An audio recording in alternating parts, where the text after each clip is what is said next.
こんにちは、藤です。このチャンネルは日本語の勉強をしている方へ向けたチャンネルです。リアルな日本の文化や私の身の回りで起きたこと、日々感じたことなどをゆるーくお話ししていきます。学校で習わないような自然な日本語をお届けするので、皆さんのリスニング力向上に少しでもお役に立てたら嬉しいです。今回は日本のマナーについてお話ししていこうと思います。前回の動画がね、日本人と友達になる方法っていうテーマだったんですけど、その中で身だしなみ、マナーに気をつけるっていうお話をしました。で、日本独自のマナーについてもうちょっと詳しくお話ししたいなと思ったので、こちらのエピソードを撮ることにしました。なかなかね、日常生活の中で、それマナー違反だよとか言ってくる人っていないと思うんですよ。だから、日本独自のマナーについて知る機会ってあまりないかなと思います。このエピソードがね、日本のマナーについて知っていただく機会になればなと思います。今回は、食事のマナー、ビジネスマナー、その他って感じで分けてお話ししていこうと思います。まず、食事のマナーですね。ちゃんとした厳しいマナーは、日本人でも完璧にできている人はあんまりいないのではないかなと思います。なので、ここでは、普通の日本人が日常で意識している食事のマナーをいくつかご紹介します。基本的なところで言うと、テーブルに肘をついて食べないとか、くちゃくちゃ音を立てて食べないなどが挙げられるかなと思います。そして、前回のエピソードでお話ししたところだと、器を持ち上げて食べるですね。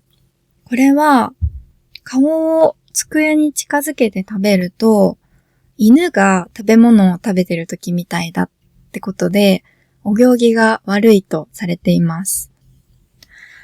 でもこれなんと、持ち上げていい器とダメな器があります。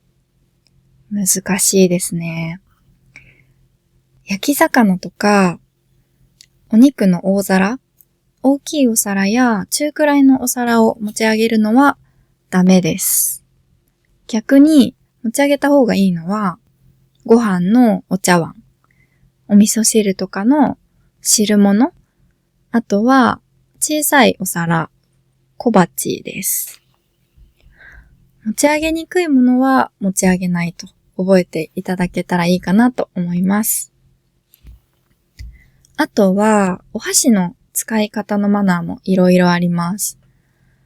お箸はね、使い慣れていない方からしたら、まず持ち方から難しいわって感じだと思うんですけど、さらにルールまであるんですよ。例えば、箸渡し。お箸とお箸で食べ物のやり取りをすることです。これは人が亡くなって火葬した後に亡くなった人の骨を拾うときと同じ動作なので縁起が悪いと言われているみたいです。あとは差し箸。使っている箸を人や物に向けることを言います。相手に失礼なのでやめましょう。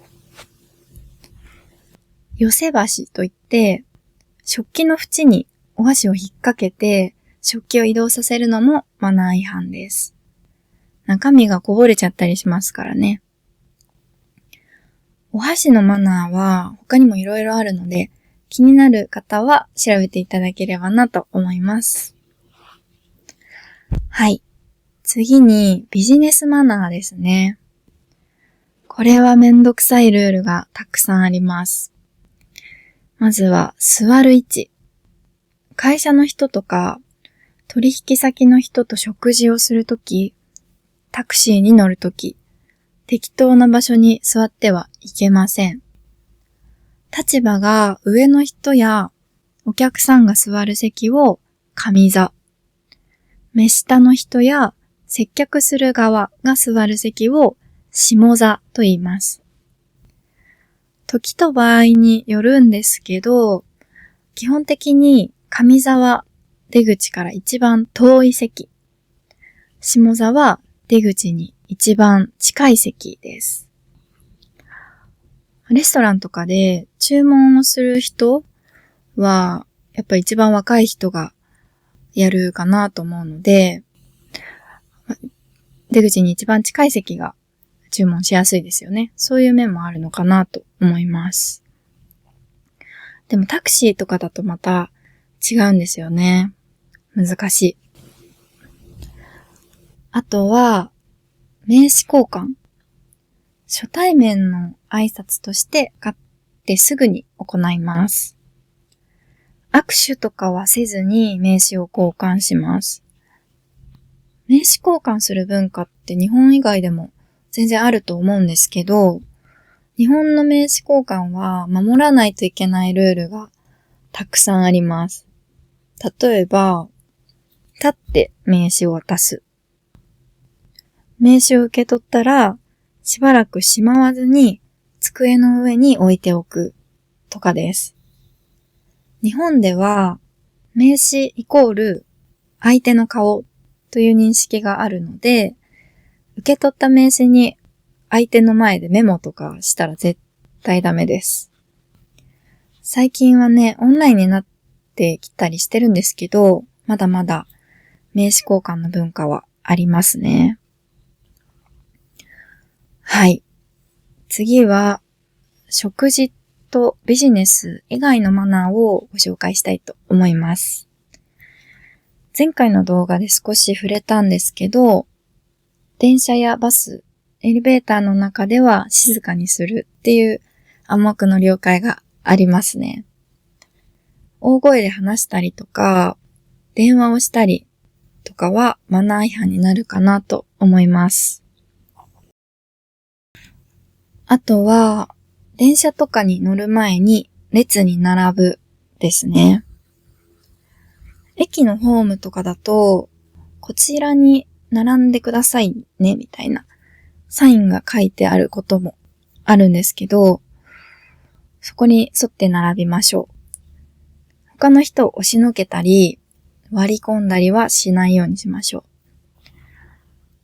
そしてまず降りる人を優先して、全員降りたら電車に乗りましょう。バスとか他の乗り物でも同じです。あと、電車が混んでいる時にリュックを背負っていたら、他の人の迷惑にならないように後ろではなくて前に背負うようにしましょう。はい。本日は日本のマナーについてお話ししました。めんどくさいルールがいっぱいありますよね。いきなりすべてのマナーを完璧に守るのは難しいと思うので、まずはできるところから実践してみてほしいなと思います。皆さんの出身の国ではどんなマナーがありますか？コメントで教えてください。ということで本日は以上になります。最後まで聞いてくださってありがとうございました。また次のエピソードでお会いしましょう。